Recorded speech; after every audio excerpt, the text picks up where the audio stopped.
Okay guys, thank you so much for battling through our tech issues with us. Sorry that we're running a little late. We have until 1:30, is that right? Everyone has a bit of a hard stop at 1:30? Right. I'll go a little bit faster than planned, but we'll try to pack it all in.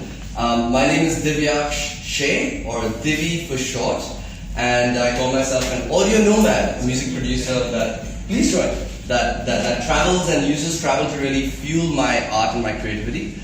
But really, sometimes I feel like an imposter in a room like this because I am not half as talented as the musical talents in this room. I went to the amazing showcase by the QT students yesterday, including collaborations with KM College students, and the musicality, Tej, oh my god, what a voice. The musicality in this room is absolutely amazing. I don't even play an instrument. So sometimes I feel like a poser, but that is my instrument, the laptop, Ableton. That's how I came to sound. So today I'll share about my journey, but really what I want to do more than speak about me is try to inspire a sense of grit. You're going to face a lot of problems going out there as an independent artist, and you're going to need to have a way to push through them. That is going to be a differentiator. No matter how talented or not talented you are, if you have grit, you'll get further ahead. And the other thing is I want to give you really practical tips on something that no one talks about, which is money, right? Everyone wants to get out there and make music and stuff, but hey, how do you pay your bills? So hopefully that's what we're gonna cover today, and if you have any questions, we can leave them till the end just for the sake of time. But if there's something on the screen that you don't understand, just feel free to yell it out or raise your hand. Great. Sound good? Nice. Cool.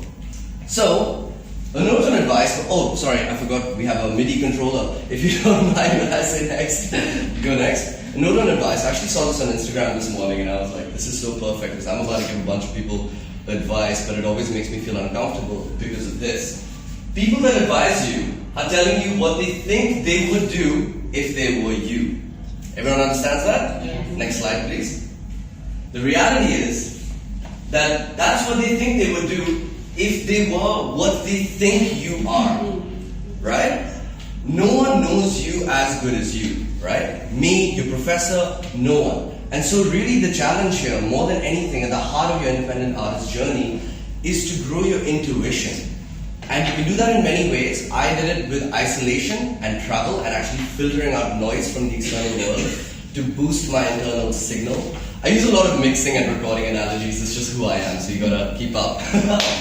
So really, at the heart of everything, take everything I'm saying and forget about everything what I'm saying, because you will find your own way and that's what it's about.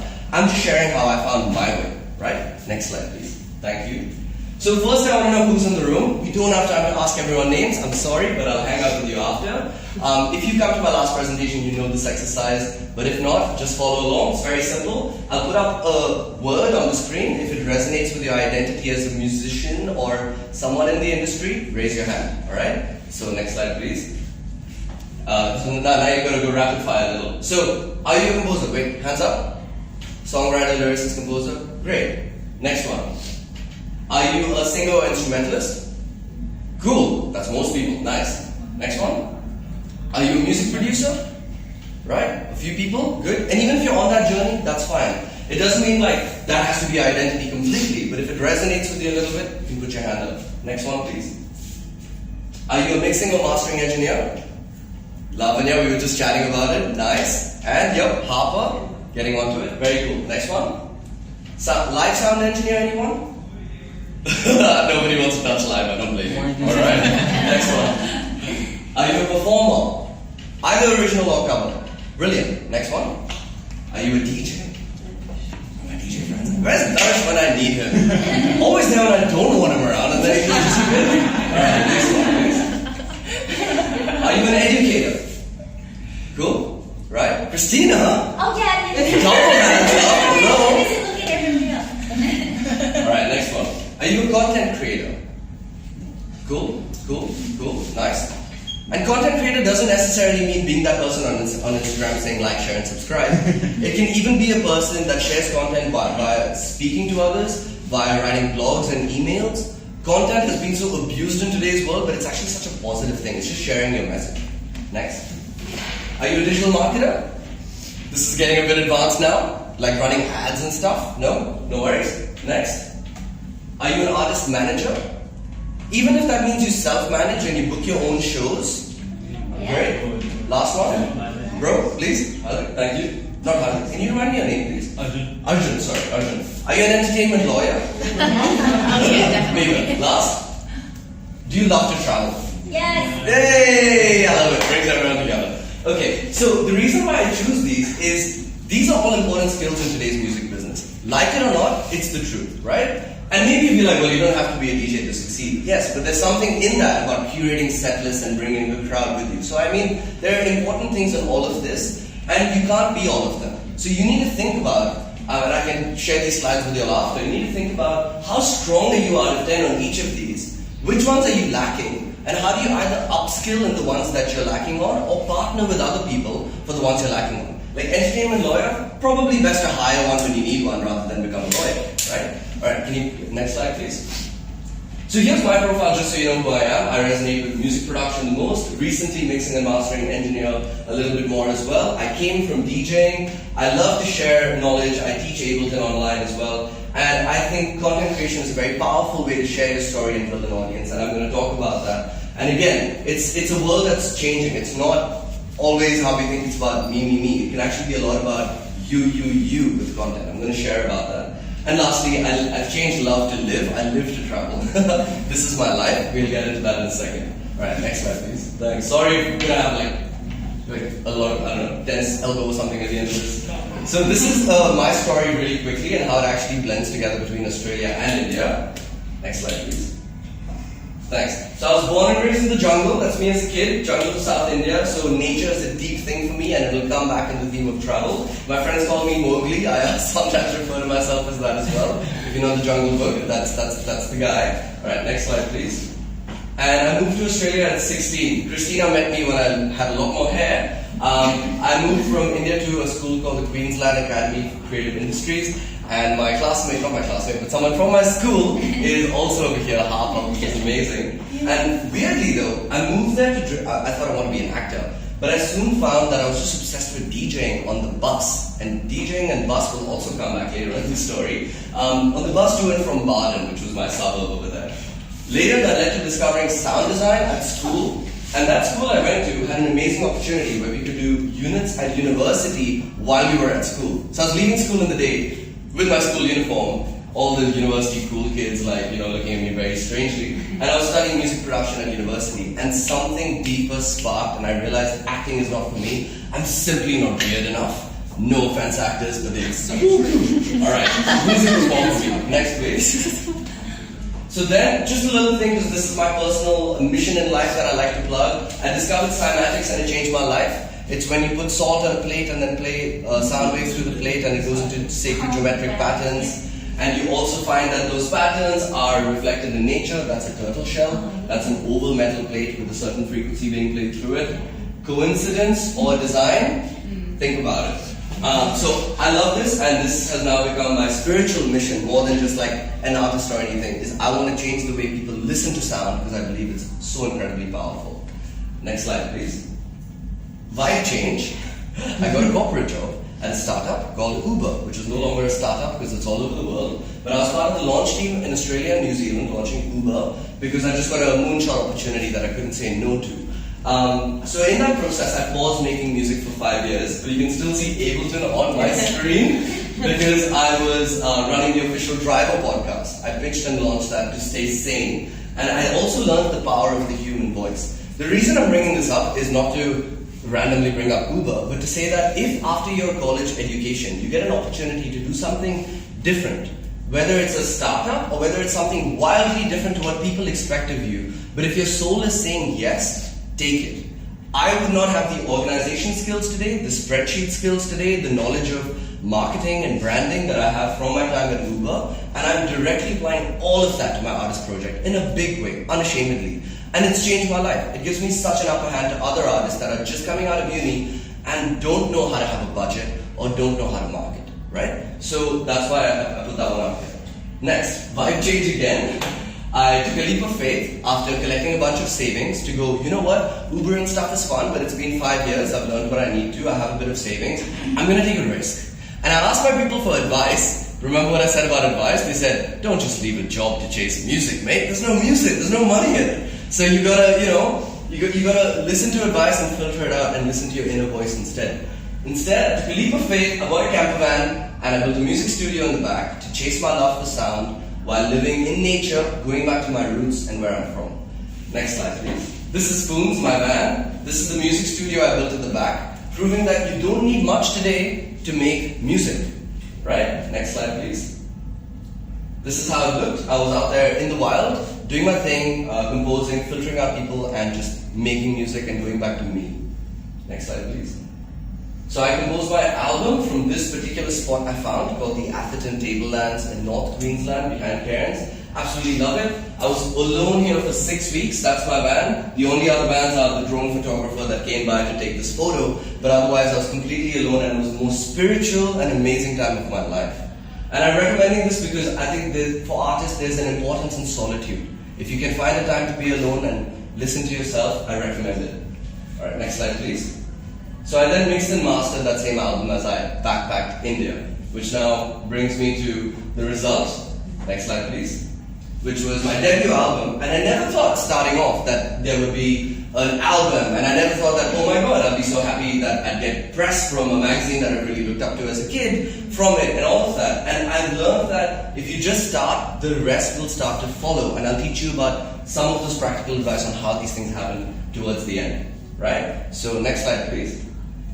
Before we get any further, I want to do a quick exercise that I like to call what's in the bag, right? I like to literally, you can crowd around, we'll have a quick round of what's in the bag, and I want to show you what the world's smallest music studio looks like. And after that we can sit back down and get a bit more practical advice, but it's fun to take things up. Cool. So, guys, the world has changed. You don't need much to make music anymore. You have the world's best equipment here, so make the most of it. But once you're out there, you're not going to have any of it. And the truth is, you don't need much. Firstly, the best book in the world for music business. It's a textbook on how to do it, and I'll talk about it more later. But I bought it here for this week for the QUT students, for the KM students. Feel free to pass it around. I trust that it will come back to me. It's yours for the week. Right? It's a beauty. Otherwise, keyboards have changed.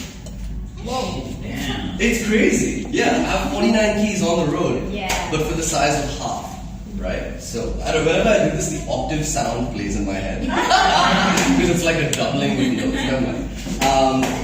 This is my Ableton Push, because as a producer it's handy to have a MIDI controller. So because I'm from South India, I like to call her Pushpa, which is a common South Indian name. It might be lost on y'all, but it's funny if you're Indian. This is the world's smallest DJ mixer, because that's my roots, and I feel naked if I'm not able to DJ spontaneously whenever I feel that urge, even though I'm more into production now. But yeah, it's super handy. Oh, wow. 2-channel mixer, left, right, equalizer, filter, gain knob. And the Push has a mapping so that Tractor, which is a DJ software, can map to it. And this becomes Deck A, Deck B, Effects Track 1, Effects Track 2, mixer. So you got everything you need in a bag, with plenty more space to throw in a few dry fit clothes. And I just live with 6 t-shirts and 2 shorts really. Cables, extension, a USB hub, LED lights for warm light, because if you're like me, white light is an offense. It just illuminates all of your sorrows. So warm light is so important to me. And the last one is very, very simple, the kind of tools you need. Good studio headphones, one good vocal mic, the Rode NT USB, which Uber paid for and then I stole from them. And then a sound card, very simple, so you can amplify at high resolution. There's also another tool here, which is my secondary instrument, a Zoom H4 field recorder. So I record nature sounds. The sounds of my camper van became the drums on my album because of this. So everything to me is sound. And why I'm showing you this is you find your way. If you're a guitarist looking at this going, none of this is useful to me. But think about how you can have a light spontaneous setup so you can go into nature and be inspired by it, because trust me, it's life-changing. And you don't have to live like this for life, but it's just a takeaway, which is minimalism enables nomadism, right? So just you can carry that on with you. All right, back to your seat.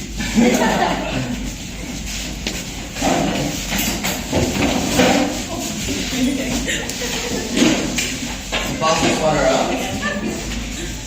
Cool. Next slide, please. So now I'm going to tell you a little story, if that's all right. How are we going on time? What's the time? 1:04. Just keep going. Okay. Wonderful. A story about grit. Because as I said, grit is something that I think is the differentiator. More than I know more music theory than you, and I know how to mix my track better than you, grit is what will help you do those things. It's the source, and that's what I've really learned from my travel that I want to share. Next slide, please. So, one takeaway that I want you to keep with you is one thing leads to another. We're in a generation of planning, and if you don't mind me just saying it as it is, I'm from both countries. Australia more than India is susceptible to this. We love a 5-year plan, we love a risk assessment plan, we love a health and safety plan. Just start. That's what I believe. If you start, one thing leads to another, especially more in the creative field than business fields. But for your creative stuff, just keep this one with you. Next slide, please. So here's the story. I released the album, and I was like, I don't know what to do. So I went to the Himalayas, casually, to cool off from my album release and just chill, just catch your breath with Stroleshwari. That's the name of my bag. Anyway, next slide. So, weirdly, I bumped into my collaborator from Van Life in Australia. His name is Asher Rubin. He's from England. He's one of the best guitarists I've ever met. And I literally bumped into him. This is my van, and me driving him and his girlfriend at the time. He went through a few. But, yeah. Guitarist. So he played guitar in my album. He was amazing. And so, randomly, I'm in the Himalayas in a small town called Bir, B-I-R. Check it out, it's amazing. And he calls me and he's like, dude, I came near you for a wedding and I have 15 Australians with me, all musical hippies. Can we come up and hang out? And I was like, oh, you're the best guitarist I've ever met. Like, yes. Next slide, please. So, he came up and I had just been paragliding the day before. Rewind, I have a crippling fear of heights. I've never been able to even look down from like a 3rd floor balcony. Never been able to do roller coasters, any of that stuff. So randomly, I've been into this whole process of like understanding that fear is an indicator of where your heart wants to go and just facing it. So when I got the opportunity there, like you're in the world's best place and in India's best place to do paragliding, and one of the world's best spots to be honest, are you going to jump off a cliff? I was like, you know what? I'm pissing my pants, but let's go. I went paragliding. It was spiritual. I cried midair because I felt fear being released. I landed and I wrote these chords and then I showed him the chords. Let's hope that it works.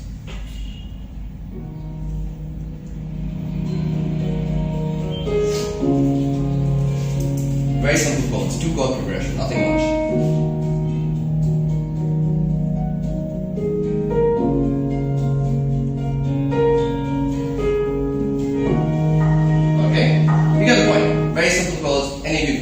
Super easy. And then showed it to Asher, my favorite guitarist ever. And he was like, bro, I love it. And he responded with his guitar. This is the video of him playing the notes for the first time. And we knew we had something.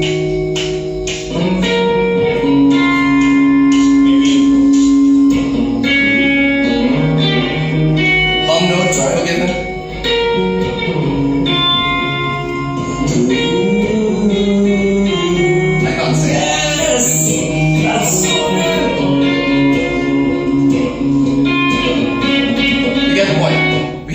We felt it, we were like, you know, even if it's the heart of an idea, one thing leads to another. The paragliding led to the chords led to the guitar led to, let's record.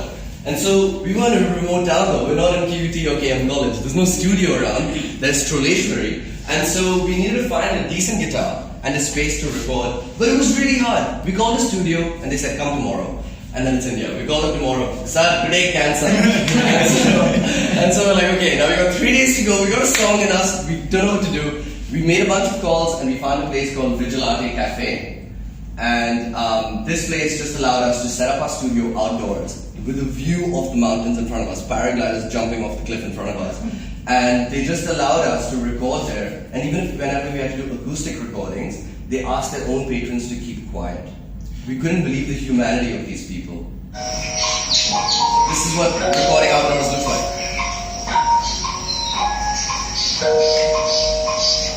That's before I got that keyboard. But, yeah, and then it continued to grow. On day 2, he had, as I said, 15 musical hippies. One of them is Michael Diamond, who's the golden harmonica champion for Australia. I didn't know that was a contest. It's up there with the Mullet Festival for me. So, anyway, he came in and he is a crazy harmonica player, and therefore the song has an epic harmonica solo.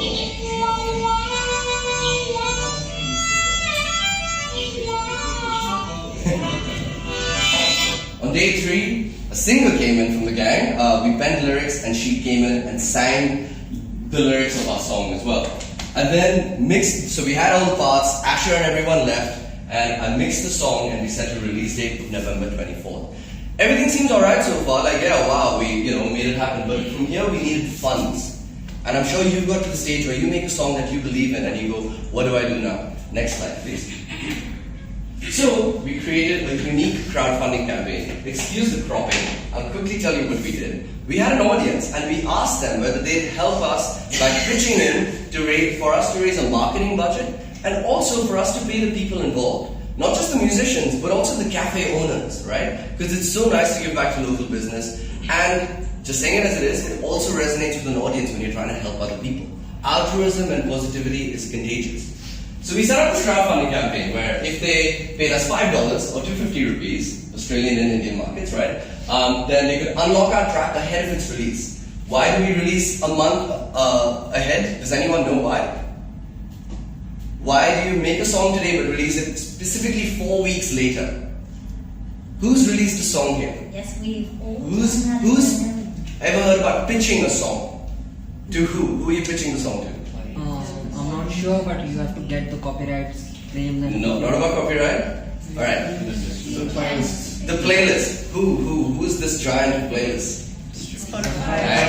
Thank you. So we had 4 weeks because when you release a song, Spotify needs 4 weeks for them to consider your song for official playlisting. Something that's really good for exposure, and if it's a really big playlist, you can also turn into an income. That's a side note, but just so you know how we turn a problem into an opportunity, because every problem really presents an opportunity if you look at it that way.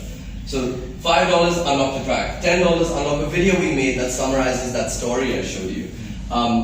$15, hear the raw mix version, like from our 3 days of recording before I mixed it properly.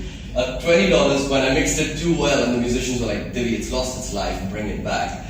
So these are all problems that happen on the way, but they're now interesting rewards that people actually were like, oh, I'd love to see the evolution of the song.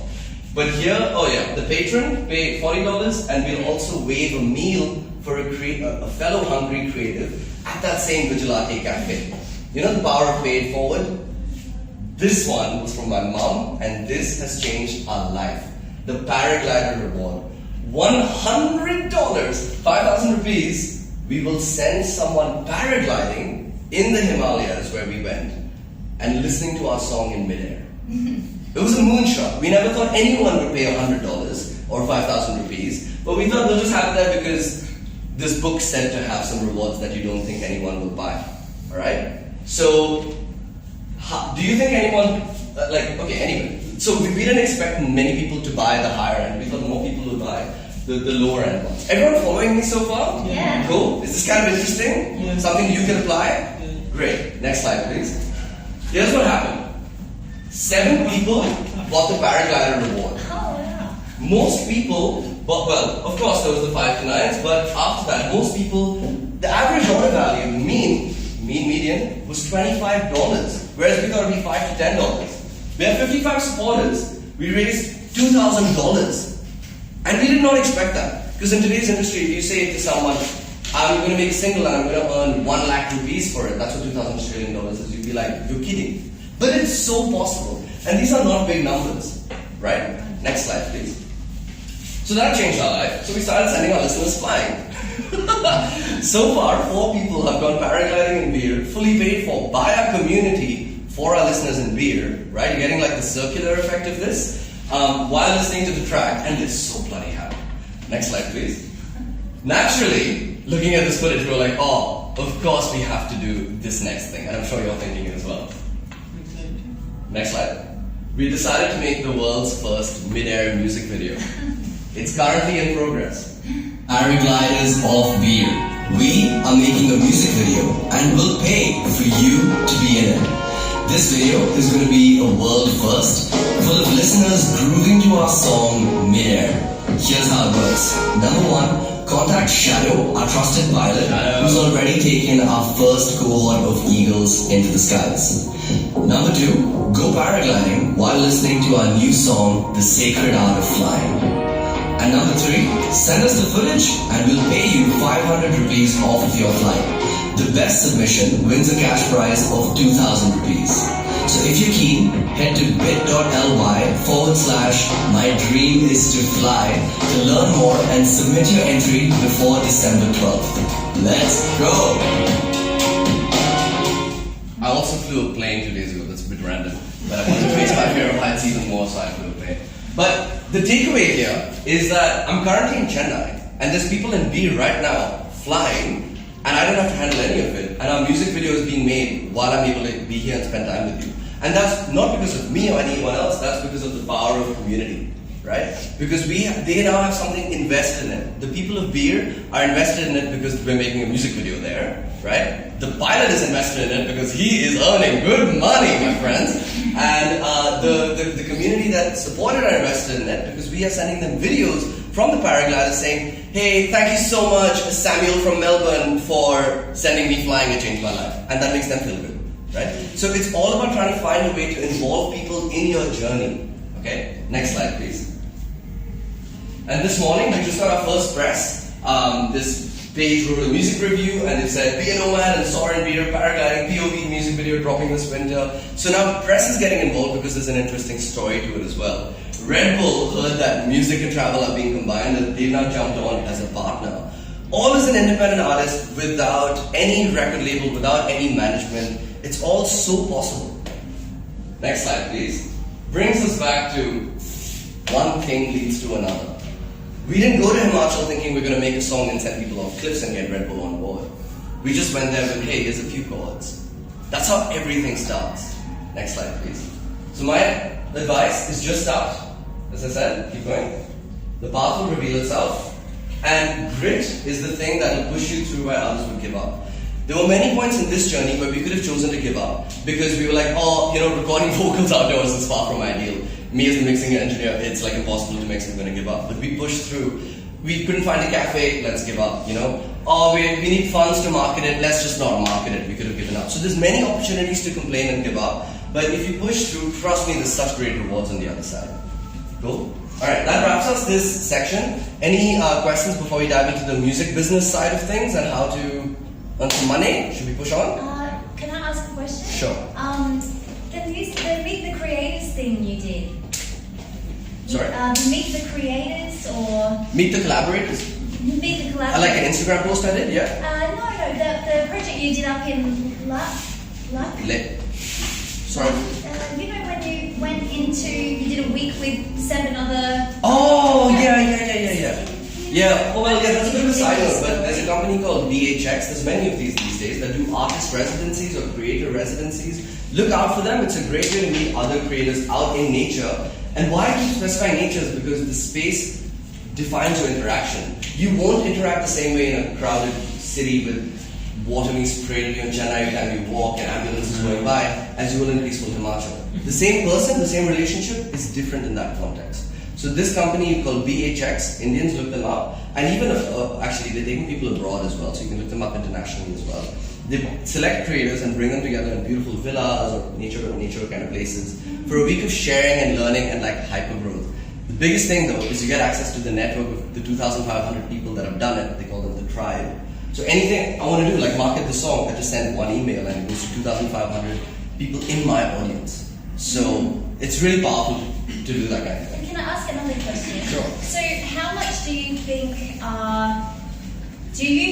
that post-COVID and then going into a world that's potentially 50 years time going to be a fairly non-human world that humans are interacting with, do you think that this is going to create more opportunity to connect with people and to connect with nature more than ever? Like, do you see this as in the future, this is an opportunity?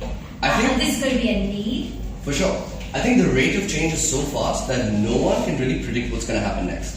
None of us could really predict AI 10 years ago, and now that we have ChatGPT, it's just like mind-blowing. You couldn't think that instead of Turnitin, you now need plagiarism checkers at universities, right? So, you need AI checkers at university. So I don't think I have any way to say what's going to happen in the future, but I think with a more robotic world, the vulnerability of human connection will be even more necessary. Like how with everything going online, suddenly people are like, I want something, and vinyl came back in a big way, right? So I'll go to the music business part because it actually talks about some of this stuff. Next slide, please. Thanks for doing a great job, bro. I know it's a lot. The king of this region is called Ari Herstand. Put your hand up if you've heard of him.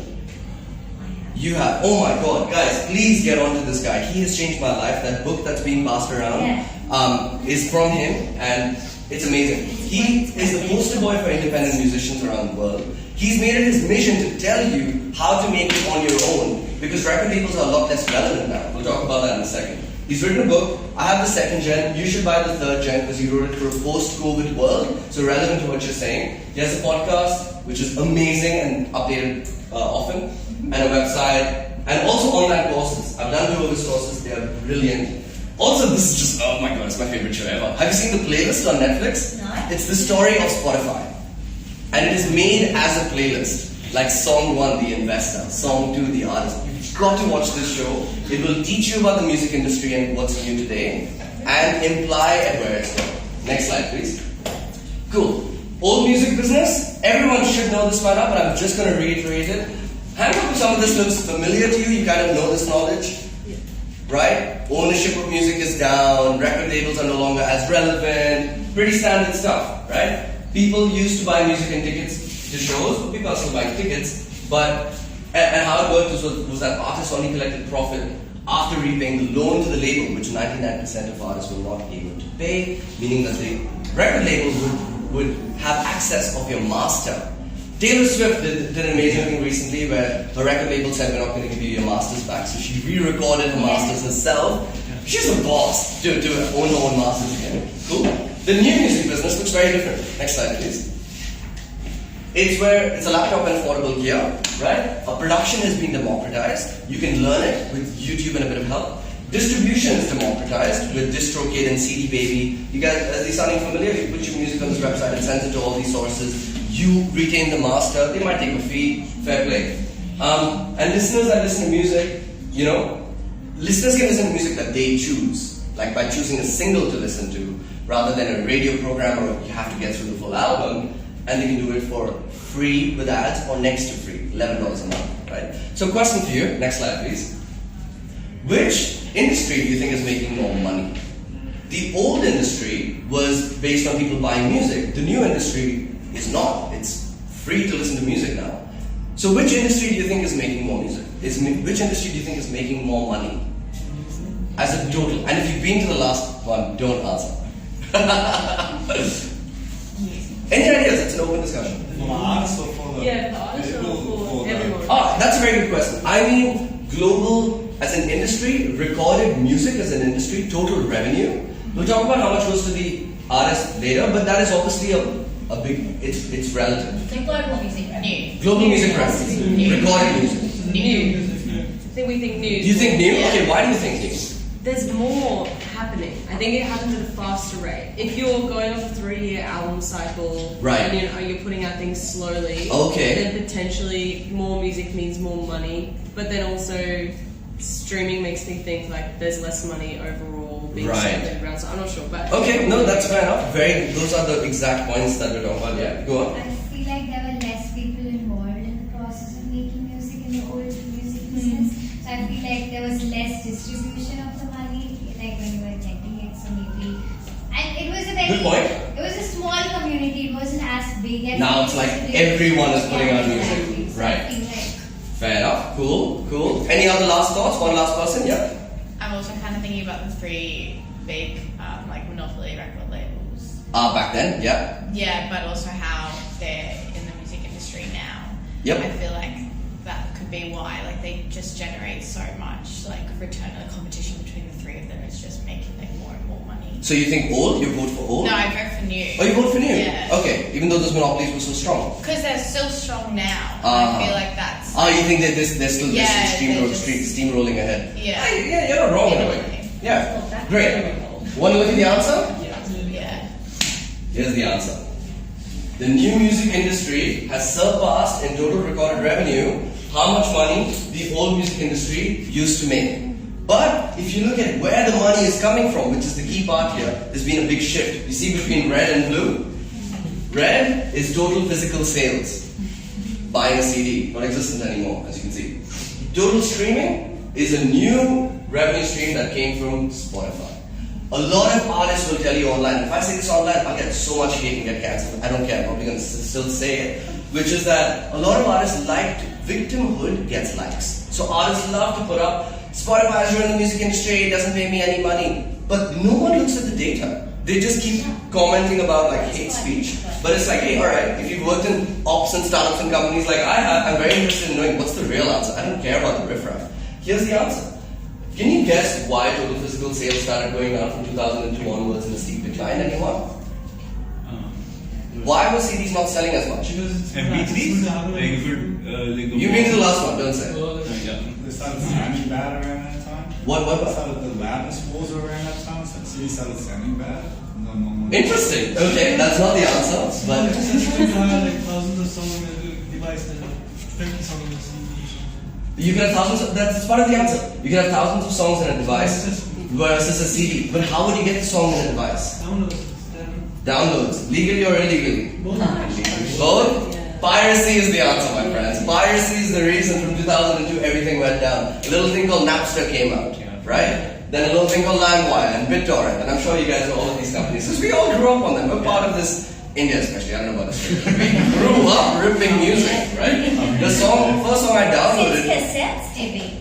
Rip cassettes? Cassette industry here in India. Yeah. There was. That's right. That was part of physical. All of that stopped while people went computers. We know what you mean, right? My first song I ripped, Candy Shop by 50 Cent. No regrets. Great quality, great tune. Until I saw the music video and realized I was too young for it. But yeah, piracy is what changed things, and the industry started freaking out. This industry that's been going for years and going, oh, we make so much money and we screw over the artists, let's be honest, has started to decline, and then they went, oh my god, we need a new solution. Spotify, if you watch the playlist, was inspired by how piracy works. They modeled their first player off of BitTorrent. Off of Pirate Bay. They went, Pirate Bay is good, it works, but how can we make it look better? That's how Spotify was born, right? That has changed things because they made deals with the record labels in order to collect earnings and also pass it on to artists. So streaming is a big thing. There's a new thing, yellow. Can you see that? That's a big new thing that's coming up. Things start small before they get big. Can anyone? Okay, it's called synchronization. It's written over here. We're going to talk about it in a second. And how am I going on time? It's 125, but... Oh, Jesus. Keep going. How hard is the 135? Just keep going. Sure? Yeah. 135. We'll go for 135. Here's 6 ways you can make money in the new music business using that data. Okay? Streaming and royalties revenue. Sync licensing. That's the synchronization part I spoke of. Artist crowdfunding. I already gave you a bit of a story on this, but if you've been to the last lecture, I've improved this section now. There's some new things, especially to do with the new world that Christina mentioned about AI, but also things like NFTs and blockchain. Speak about it very quickly. Merch sales and selective freelance work. This is really important. But guys, none of this will work if you don't work on your personal brand. If you don't work on who you are as an artist, what is your story, what is your persona, is there a way for people to engage with you? I believe that content creation and social media is a very powerful way to do that, because I don't view social media as social media. I view it as an empty audiovisual canvas for me to paint my story how I want. I don't care about the algorithm. I don't care about trending audio. I just say what I want to say, and suddenly I'm so much more liberated. I communicate on it when I feel like communicating. Sometimes it's never, because I'm in the wild and meditating, but sometimes it's all the time. Like right now, Red Bull is my partner and I want to tell everyone about it, right? So make a way for people to engage with you. It's easiest to meet your audience where they are, and they're on social media. As simple as that, right? Work on your personal brand, otherwise that's the foundation. None of this will work without it. Alright, next slide please. Quick one. Everyone says you can't make money in streaming. Did you know 10,000 people are making more than 100,000 US dollars a year from streaming revenue alone? That's what those people that say streaming doesn't pay, they won't tell you this. This is a statistic from Spotify's Loud and Clear report. It's been fact-checked by an auditor. It's in that book. It's amazing. So there's no reason you can't be one of them. And if you think 10,000 is a small number, this is also pretty encouraging. And this is from last year, so the numbers have actually gone up by about 10%. More than 17,000 artists are making 50,000 US dollars from Spotify streams alone. So if you know a bit about the industry, you know you can also get revenue from songwriting and also your master royalties, mechanical royalties, neighboring rights royalties, performance royalties, all of these things. You don't have time to get into it, read the book. You signed up to collect all your royalties, there's literally a chapter in it. And why that's good is because as independent artists, you're going to make money from different streams, right? So this is only one part of the pie chart that you've got to build. And it's a long-term game. 5K is great. Yeah. You know? From streaming though? I don't know. I'll No, talk about it just later. get a song out, you know? It seems impossible until you learn how to market. Because Yes. by yourself, you don't know the millions of people that will stream it so much. But if you pitch to playlists and if you run ads, you'll find your ears at scale. And Divya, I call it's the grit. And my experience with young artists is that it's all about the song, produce, record the song, and there's just so little strategy and thought In that the marketing. goes into it, and it's such a missed opportunity. Yes, to yes, not, yes. You know, to not get, you To do all this push work for that into last it, part. and then you just drop it. And it's because a lot of us have that, I don't want it to be about me, because of a bit of tall poppy syndrome in Australia, just calling it out, like people trying to pull you down if you're doing too well, we call that tall poppy syndrome over there. But at the end of the day, if you don't back yourself, who will? Right? Next slide, please. Cool. Sync licensing is the other one. Put your hands up if you know about sync licensing. Great. 1, 2, 3. This is a secret, I feel, in the industry, and I want to make it not a secret because it's amazing. When a film is being made, they hire a composer. We all know about that because we're kind of in the school of India's most famous composer, right? But if a film or a TV show, OTT platforms, Amazon, Netflix, all that stuff, if they want to get a song that's already made, not get it composed, that's called sync licensing. They require a license to synchronize your track to their film. It is a lucrative industry, and did you know that artists, independent artists, actually have an upper hand in sync industry versus mainstream artists? Whereas in everything else, mainstream artists have the record label, have the marketing budget, but in this it's different. The reason is because when a movie producer, they call music supervisors, when they want to clear a song, they need to get a signature from the songwriter holders and the master owners. Is everyone following? But an independent artist typically is one person, right? If they have collaborators, like I did for my album, like Asher, they sign one agreement called an admin waiver agreement, meaning I can sign on their behalf, and I can easily become what's called a one-stop, which means the music supervisor just needs my one signature to clear their song. That's much better than trying to work with Justin Timberlake, who probably had 10 songwriters and 10 producers and needs 20 signatures. The other advantage is we're quite happy with $10,000 for a placement. Very happy. Whereas the others will ask for 50. Please come. Hello. Hi. Join in. Great. So that's how sync works. Now, how to enter sync and all that, it's a longer story. Read the book, it's in the book. Okay? And Google it. Start to follow sync agencies in India and in Australia and learn about it, because this world is going to blow up. Because video content is going nowhere and all video content needs a soundtrack. Is everyone following? Yeah. Cool. Is this good new information?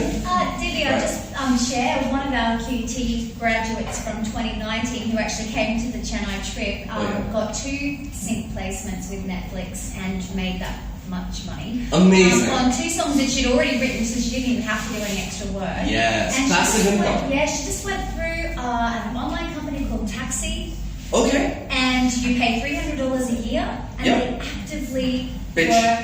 work on your Yeah. behalf for $300 a year. So that's a slightly.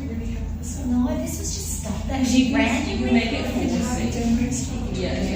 This is the most exciting part about sync, guys. It needs proactive work. Even for crowdfunding, I've had to actively post online, send personalized messages, email my database, all that stuff. With sync, you work with a sync agent, you make music, you send them your music, they pitch for you, and typically how it works, what she described is called the music. Guys, sorry, can I have your attention? We have 5 minutes left. I just want to give you the most valuable info I can. Don't mind.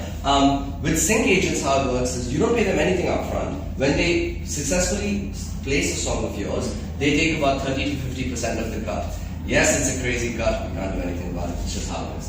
The other way to do it is the music library way that she mentioned, where you pay upfront a yearly subscription for your music to be hosted on a music library, and when it gets placed, you get the sync fee and you also get back-end royalties, which is every time the song is played in the movie or the TV show, you continue to get royalties.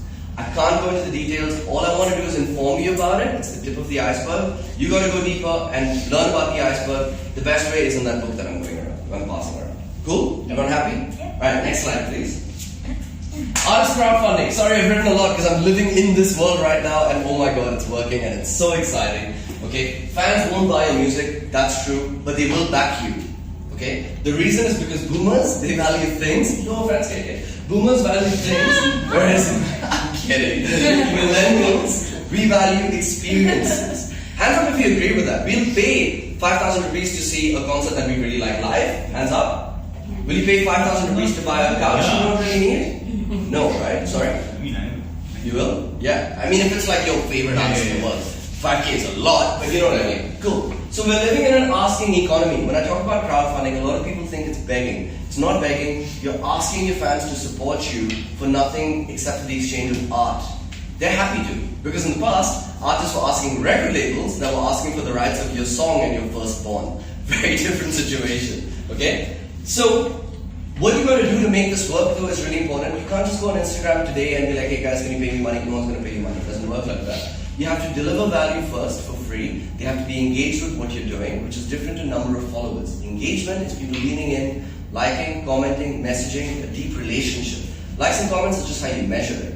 But you know when you have a relationship with your audience because they're like actively backing you, right?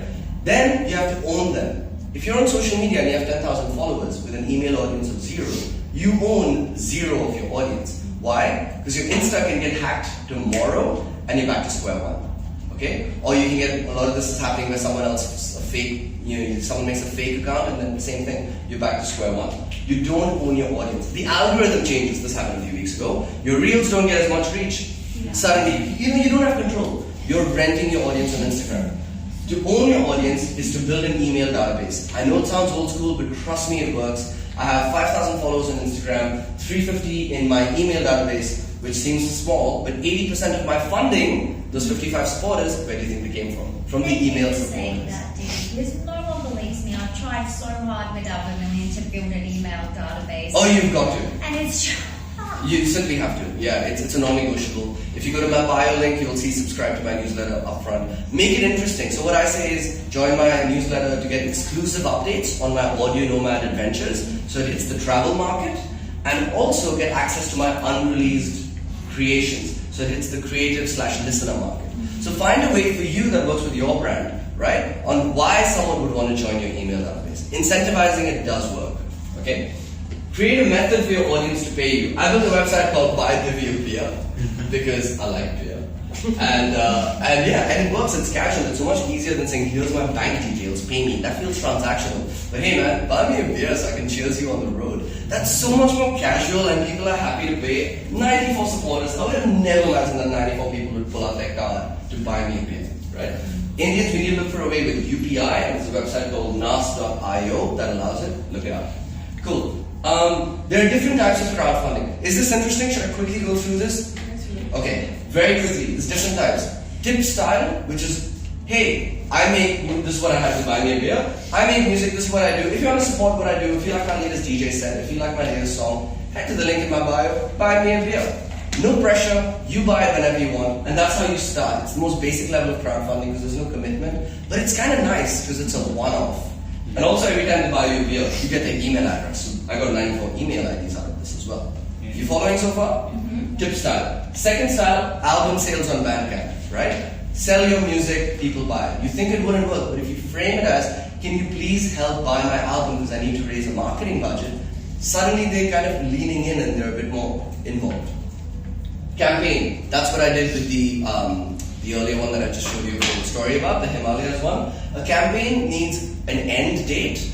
It needs a goal. So our goal was $2,000 and we hit 80% of it. And it needs rewards. So that's what I showed you, like $5 get this, $10 get this. For the tip, they're getting nothing. They're just getting a shout out on my page automatically. But for the campaign, they're getting, the good feeling of waving a meal or version 1 of our track. You following? So that's campaign. Very, very powerful campaign because it's time bound, there's a deadline, there's urgency. Week 1 there's excitement, and the last week there's, oh no, I'm not going to support my friend or my artist that I care about, let me support. Right? Sounds a bit evil, but you got to survive in this world. Campaign. The other one is really powerful. Some people are making huge money out of this. They're paying rent on this. And there's a podcast recently in Ari Astan's podcast with someone that's done this successfully. Please listen to it. Always on crowdfunding / Patreon. Hands up if you've heard of Patreon. Yep, I'm not surprised that more Australians have heard of it than Indians, only because Australia as a market and foreign markets in general are more happy to pay their supporters than Indian markets as a trend, but that will change. India is always 5 years behind what happens abroad. That will change. A lot of my money came from Indian supporters. I wouldn't have predicted it either. Patreon is a way for people to pay you $5 a month or $10 a month. Hey man, you do you, just keep going, I'll pay you $5, $10 a month. And it's like my Spotify subscription, but it's like my, subscription to my artist that I like. And in return, you should give them something exclusive. Like a discussion board where you share songs that you haven't finished. One artist who does this, who pays her rent off of this, she makes music and then she puts all the drafts up on a private SoundCloud link. And she asks her Patreon supporters which one should make the album. So simple, but it makes that person feel so special. And she admittedly said it on the podcast. I don't base my entire selection on what people said, because I'm the artist, I have the intuition to choose. But it's a big factor in choosing, maybe that's the hit single, and that's the one I release first. Cool? Community style is different. It's when you create a community. I think I'm leaning towards this. Create a community, let's say for me, audio producers, and you use a website like nas.io or Discord or something like this to nurture a community for free maybe, or they have to pay to enter the community. You can choose. And then you sell things like paid content, online courses to that community. That's also a very real and lucrative thing. NFT is the future, I'm telling you now, because that's what it's going to happen when you're, probably in the next 5 years, it's going to happen. And it's very exciting. Did NFTs die already? Yeah. No. Okay, when I mean NFTs, let me expand. Yes. Sorry, are you here for the next session? Am I running into your time? No, worries. So you can keep going. Thank you so much. Okay, so an NFT and blockchain has created a way. You know how you can buy stocks, and when that company goes up, you get more money. Imagine if you could buy stocks in a creator that you believe in, a musician you believe in, and when they succeed, you succeed. Question? Have you heard of Corite? There's many of these. See, Yeah. royalty exchange is one, but I was just about to say there's many. It's the same thing. I think Yeah. something for artworks also, like Ethereum, what's it called? Masterworks. Look, there's so many. That's the thing. So NFT and blockchain is the technology behind it. But the way it works is you buy a token of someone, and if that person continues to do well and earn money from film projects or whatever they do in life, then the creators earn as well. That's going to change the game, because so far all our rewards have been cute. Buy my song before my release. Who cares? Earn money from me doing well. That's a way bigger pitch, and that's what's going to be the future. Calling it now. Alright? The last one is investor. In the same podcast, Ari Hilsan, he interviews the head of Indify, who's an Indian origin American entrepreneur. What an impressive 22-year-old. Oh my god. He's made a platform called Indify because he notices that independent artists need money in the start to launch and do marketing and stuff, and then when they're big, they have the passive income of royalties that pay really well if you continue to do well. You following? So this is a perfect model in the startup world for an investor. So an investor comes in, he says, you keep all your rights, you keep everything, I'm giving you $20,000. Once you make $100,000, you pay me back a little bit, just like how we pay off our HEX loan in Australia, right? Same thing. Indify is the company that's doing that. Any questions on this? Because this is really, I think, what you should take note of, because it does not rely on brands or companies, it relies on you and your community. So, Divi, this is all really challenging for most people because we don't necessarily have a story like your story. Of course. What you do is really appealing and unique and interesting. And many of us are competing with the same sorts of artists and people out there. What are your thoughts on that? I truly believe that everyone has their own story. Oh, absolutely. You've got to find a narrative in what you do. And sometimes that might mean, Indian word here, adding a bit of masala. And that's okay. That's how all entertainment people make money, right? So that masala is spice, by the way. So you guys know, never mind. So that doesn't necessarily mean lying about what you do, but it can mean making something dramatic, right? And kind of, you should read a book called, or you should read online about something called The Hero's Journey. It's a really amazing structure on how to tell good stories, and you'll see it. After you read it, you'll never see a movie the same, because every story is set up the same way. Find your hero's journey, bring people on your journey. Don't think that you need to be ready before you take yourself online, or Spotify, or whatever. People are actually interested in seeing that transformation of someone getting better. Absolutely. It's so satisfying to watch. When I watch my favorite Parcels, they were Byron Bay band. I've been following them since day one because they're epic. Now that they're playing in France and Berlin, and I started this presentation by playing their music, I'm so invested in them because I've been a part of their journey. So similarly, find your narrative. The book will also help you with that. The first chapter is Find Your Story. Not my book, Ari's. I don't have a book. Next page, next slide, please. Cool. Everyone, question? What? Everyone knows about live shows. You all did one yesterday. Buy tickets, do shows. I'm not going to talk about it. But live streaming is new, and yes, it doesn't seem as initially sexy because, it's not as amazing to be in a room with people. But here's the advantage. You can attract people that are not restricted to your geography. What if your listeners are actually in a part of Colombia or a part of America? And what if they're quite well off? Did you know that 50,000 US, the Twitch, Twitch, live streaming. Yeah. The Twitch artist that made $50,000 US per year did it with 183 fans. Wow. The power of communities coming back in. Don't worry about the millions for streaming. If you crack this, you're done, and the streaming is just a bonus. So it's about building a pie chart that's uniquely yours of income streams. Next slide, please. Nearly done. Merch sales. I know that this one seems a little annoying because merch is so like, buy my stuff, and like that's not what you want to do, and I get that. But at the end of the day, if you want to make it in the music business, this is really the secret sauce. It seems so simple, but so many people are selling merch and doing it very well. For a venue that gets 50 to 1,000 people, if 200 people show up, you can make $730 in merch. If you're getting $700 to pay that show, you've just doubled your income from one show. Choose to ignore it or choose to get ahead. That might fund your next album and your next tour, right? Here's the thing. I'm a bit of not much of a live performer, more of an online kind of guy. And online producer Beautiful Beats also has merch, and I like how subtle and elegant it is. It's not like, this is my website, this is my face, this is my merch. It's just one hoodie that says beautiful. So his producers, friends can buy it, and also other people that just like the minimalism of it can buy it. I'm thinking of making merch which has quotes that I've written that I really like about sound. Like, listening is everything, and everything is listening. I want to put that on a t-shirt. I don't know why, I feel compelled to. And I want to try and see how it sells. Because it's not all about me, it's just sharing my passion of sound through something physical. But there's an art to selling, so when you do a show, you got to call out the merch guy, you need to have someone at the merch stand. There's a chapter in the book called How to Sell Merch. Please read it. Next slide, please. Last one. Sorry, can I jump in on the merch thing? Yeah. A lot of fans today are also really concerned with ecological issues around recycling and environmental sustainability. And we had an artist back in Vermilion 5 years ago who used to go around and buy clothes from op shops and then screen print her logos. Op shops are second-hand shops. Oh, sorry, That's right. screen print her logo on. And so her merch stand was so colourful and interesting. That's a good idea. And it was really successful. She made a ton of money out So of take it. second-hand clothes, put your brand on it, sell it, Yeah. it's a sustainability box. Yeah, There's actually an Instagram page, and I can send it to anybody who's interested. They have wholesale of vintage, old, Cool. secondhand t-shirts, and they Yeah, that's a great idea.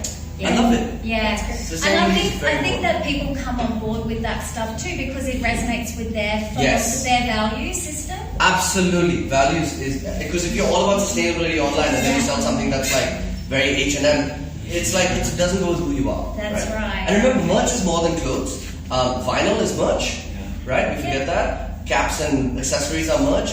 The recent idea that I had is I want to make my Moments of Clarity adventure that I went on, which has some beautiful photography, thanks to my photographer friend that for one day took photos and I've used it for 2 years now. I want to make a little coffee table book. That's merch too. Yeah. Merch is anything that puts your story in physical format. Get creative with it. Last one, selective freelance work.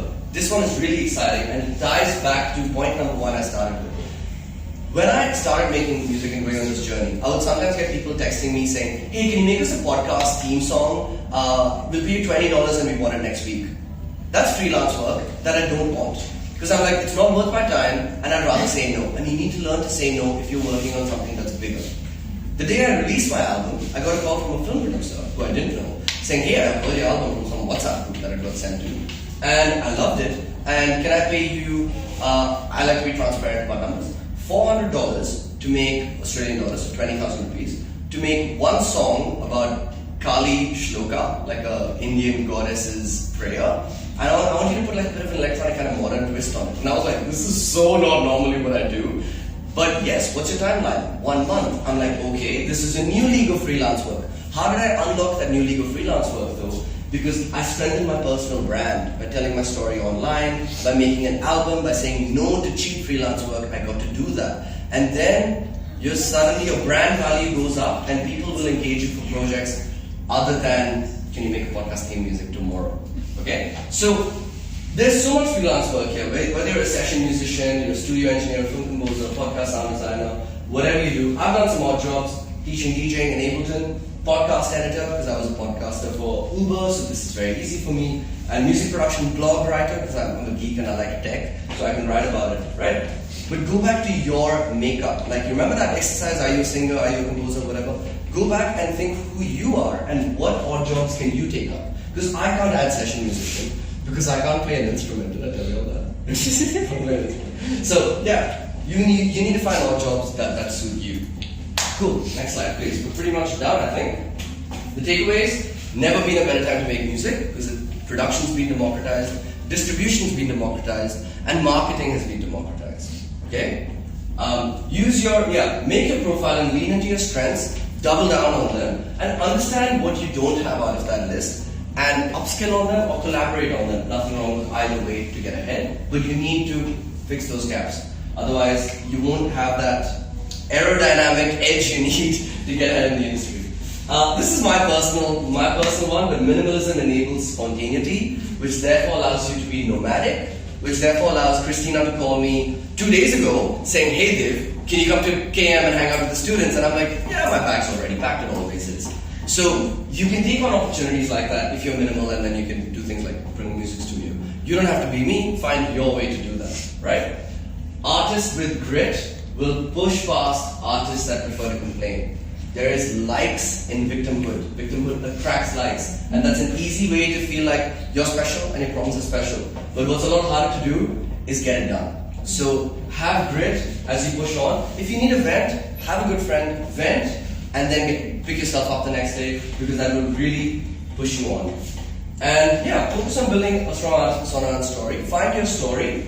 So you can deeply engage with an audience, even though right now you might be like, I'll never have an audience. That's what I thought 2 years ago, and now 55 people have paid me $2,000 to keep going, and it shows me like, okay, something's working.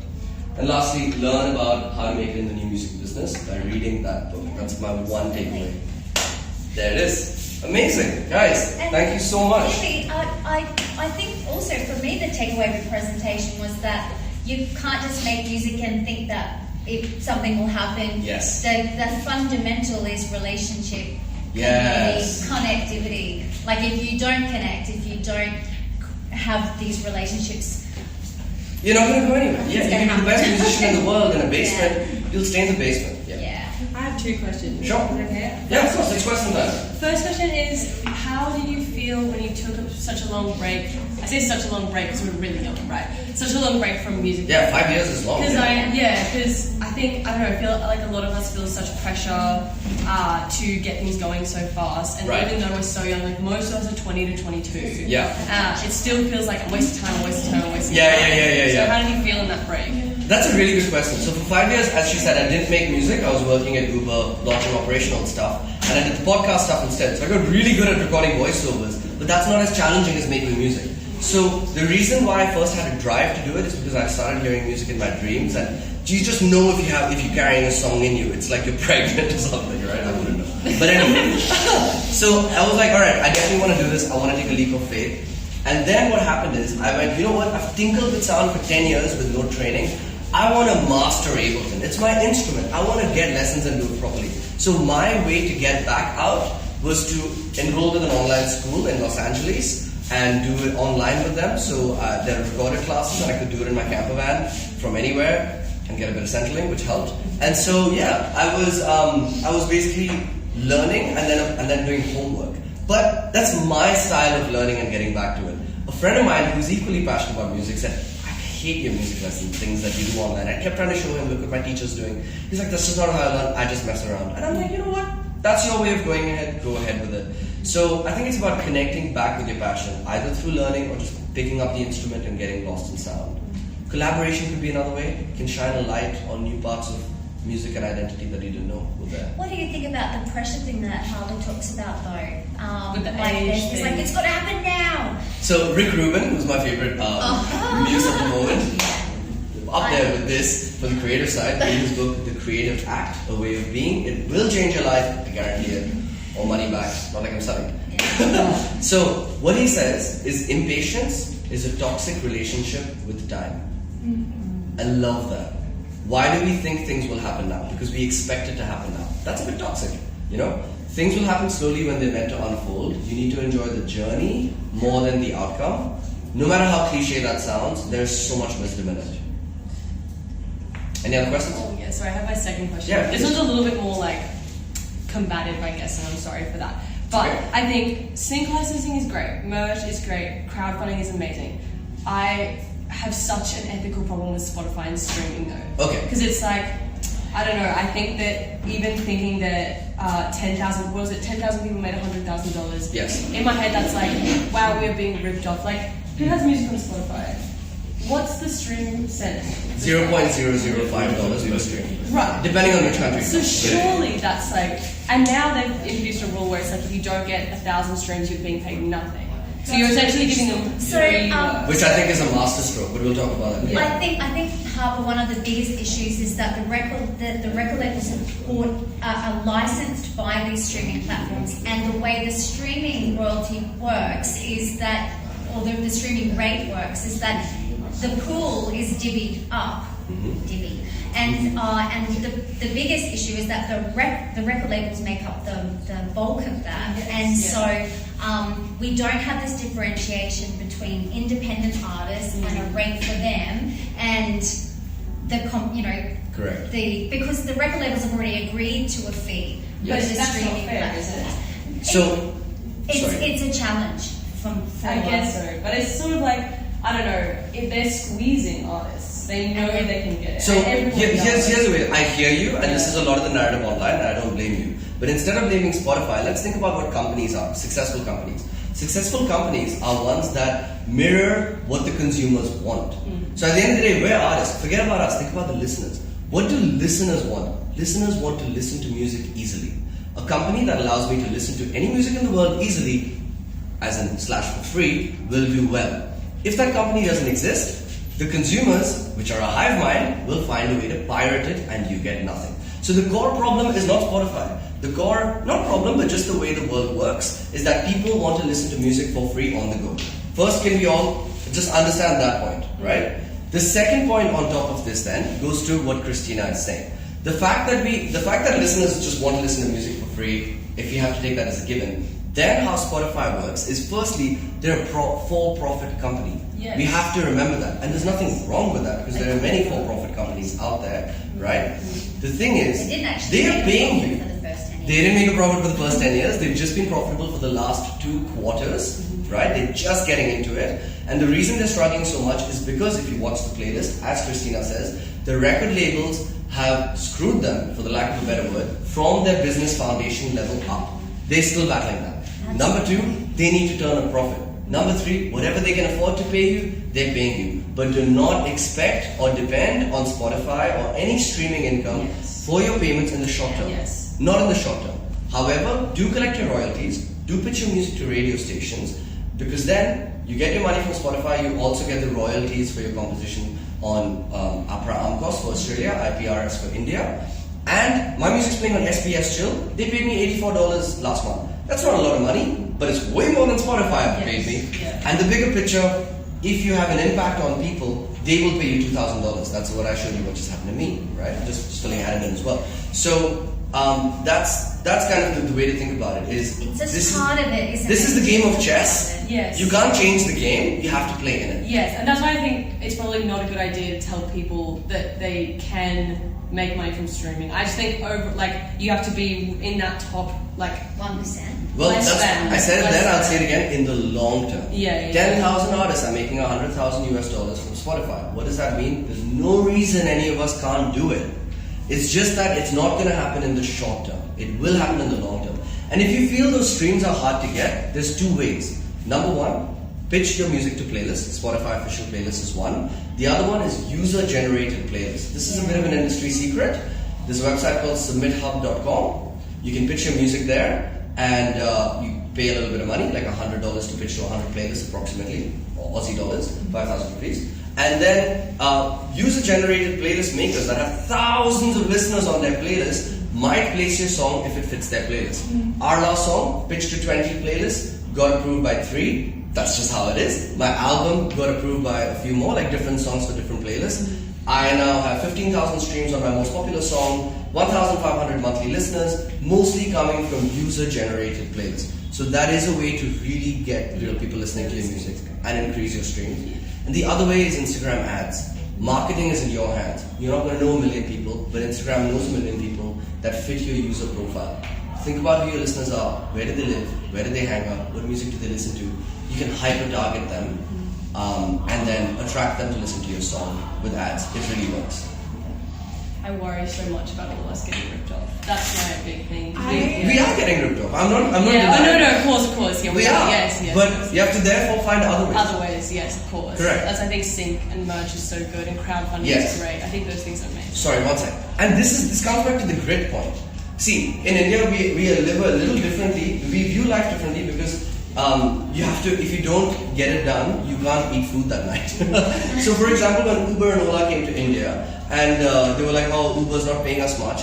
All the drivers just started, the rider comes in, they say, here's my personal number, you need a ride, you call me directly, we'll do it directly, let's cut out Uber. And they got ahead and they paid their bills. Is that great for the Uber, the business? No. But does that mean that the artists in this case get fed? Yes. So we need to find our own ways to work around the system if the system doesn't work for you. Yes. Isn't that them screwing the system?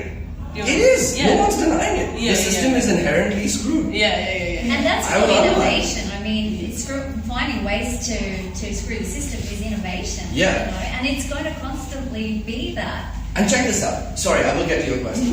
With Spotify is just the current state, right? We can't imagine a world without it now. But you have to remember that AI and NFTs is changing things so much that there's so many other platforms that are saying we'll be a listening platform that's way better than Spotify. We'll pay you better. We'll use blockchain. We'll use crypto. We'll use all this stuff. And one of them will win, and Spotify will have competition. Right now, it kind of does with YouTube. It barely does with Apple Music, but otherwise, it really doesn't. It's quite low. It's 70% of the market for listeners, right? So with AI and stuff, there will be a new player, and things will change again. But will people want to be paying to listen to your song? I don't think so. And therefore, that's not the company's fault. Remember that. That's just listener behavior. How do we work with that? Today, the song is the invitation to pull them into your world, and you monetize them after. Before, you put up a poster, you come to a gig, hey, then buy my CD. That's what's flipped. And we just need to accept that. Tessa. I was just going to add on to that, but it kind of moves into another thing I was going to talk about. Or ask. But I feel like I've done so many different, I've gone with different things like publicists, playlist pitches, digital marketers, and I've had like all other people, interesting, okay? Yeah, I've literally done a full spectrum, but it wasn't until I found somebody within the industry who's quite high up who was able to introduce me to my distributor's A&R, and then I got onto playlists and stuff. So it's also knowing, having somebody who can introduce you to to good 100%. But then again, very good point. If we look at it on we do it on our own, which is so much more cost efficient, and I agree, and I feel like I favour that more. Yeah. But then I think about burnout, and then all of my creative energy, I feel burnt out right now. So I'm taking a big break from music. Yeah. But I can't continue to go the way I'm going because it's not sustainable financially. But having that support I had was amazing because it was sustainable emotionally, right?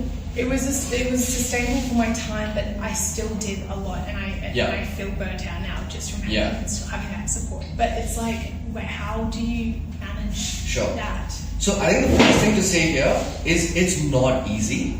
And if you're looking for an easy way, especially to make money and survive, being an independent artist is not the answer. And being a musician in general in this industry is not the answer. This industry is not for the faint-hearted. It's ruthless. But creatively, how do you survive? Yeah. I'll get Sorry. to it. I'll get to it. But the reason it's difficult is because we often have to wear a creative hat, a marketing hat, a business hat, a sales hat, all of these hats at once, right?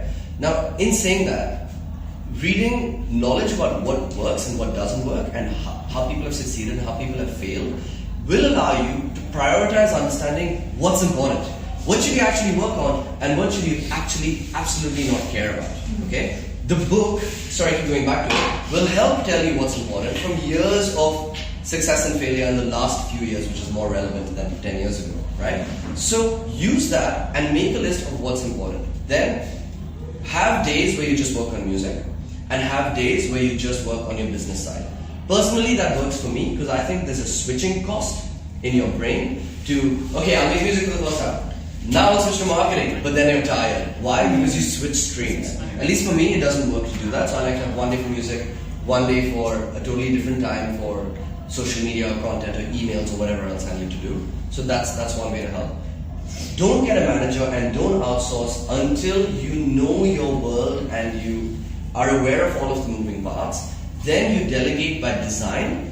So you know players pitching works like this, the pitch should work like this. If you get this error message, this is the solution. You know the nuances. You then delegate. Don't delegate out of desperation, like, I just don't have time, I can't do it. You handle it. Because then someone else is taking you for a ride.